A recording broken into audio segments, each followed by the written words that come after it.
Wait a minute, wait a minute. Alrighty, we're in the pig pen. And we're going to prove we don't need any fainting goats. We got fainting pigs. Oh. Oh. Oh. And he's down. Got the other ones, Marcus. Don't kick the pig.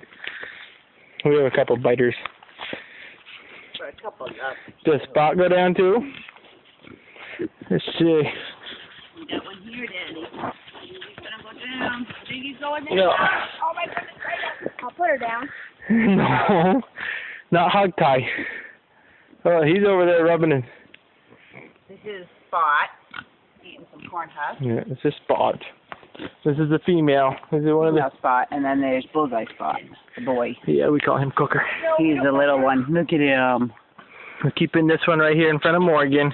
Come here, Bullseye. Oh, here he comes. Here he comes. This is a We're gonna big... name him because lover boy. This one's a mean. Yeah, that's an Oreo. The two females are kind of biters. All right, you lay down, did you? Oreo. Mm. And then we got the big pig. Oh my goodness. Just weighed them. She's 160. It's hard to tell, but that's a 6-foot building, so that puts any perspective into the length.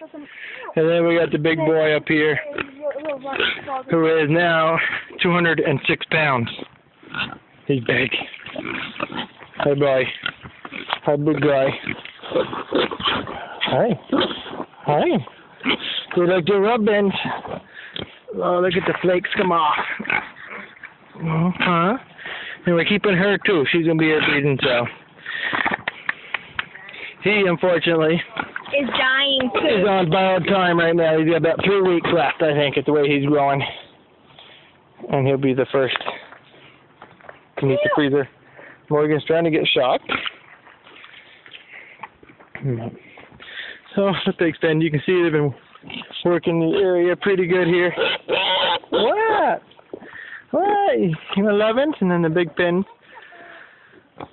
Oh, he's in the mud. Oh, I'm getting attacked. What?